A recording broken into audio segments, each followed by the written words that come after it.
आसमान थोड़ा लाल दिखाई दिया।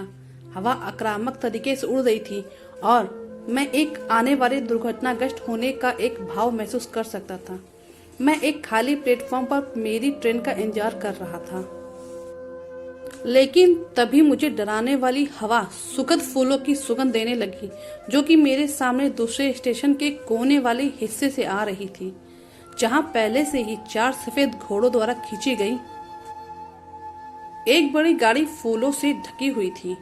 पूरा मंच लोगों के समूह के साथ सफेद रंग में रंगा हुआ था और दृश्य इतना सुखद लग रहा था मानो साक्षात किसी देव की शादी की अपनी आंखों को देख रहा हूँ। मैं यहाँ इतनी दूर खड़े प्लेटफॉर्म से दूल्हे को देख सकता था, जिसका सूट एक आदमी के साथ कोने में खड़े फूलों के साथ मेल खाता था। कुछ लोग थे जरूर उस प्लेटफॉर्म पर, लेकिन सब कुछ एक शांत पानी की तरह रुका हुआ था। लेकिन अचानक चुप्पी एक औरत के रोने के साथ टूट गई, जो दुल्हन की माँ थी। वह आंसुओं से गीली थी। एक शब्द बोलने के लिए उसके गले में जो दर्द का एहसास था, वो कहीं न कहीं मुझे महसूस हो रहा था और वह औरत दिल से पीड़ित लग रही थी। वो रोई जा रही थी, कुछ कहने की कोशिश जरूर कर रही थी, लेकिन उसका गला फटा सा गया था। कुछ भी ढंग से समझ न आता था।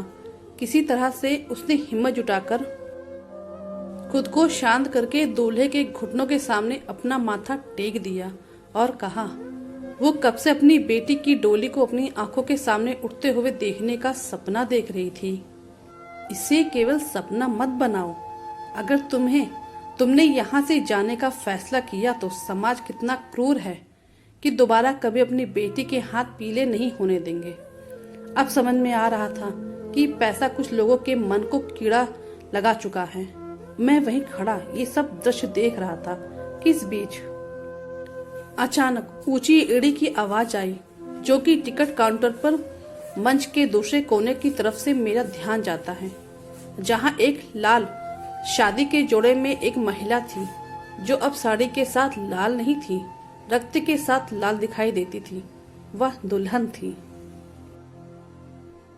वह तेजी से अपनी माँ के पास आई और धीरे से अलविदा फुसफुसाया और वहां भीड़ से भाग गई। माँ को यह भी समझ नहीं आया कि बेटी का पीछा करे या फिर लड़के को मनाए। वो बस बुत की तरह खड़ी हो गई, जैसे उसे मालूम हो ये अंत है और वो इसके बारे में कुछ नहीं कर सकती।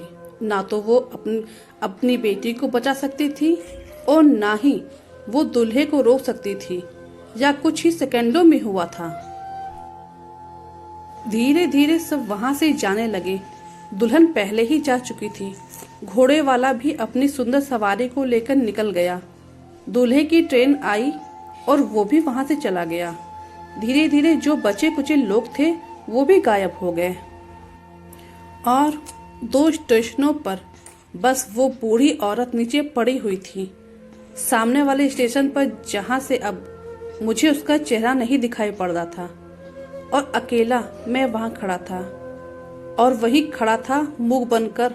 शायद यह इस कहानी के अहम पात्र कोई और नहीं है, लेकिन जिस मूक व्यक्ति की भूमिका मैंने अदा की वो शायद हम सभी हैं।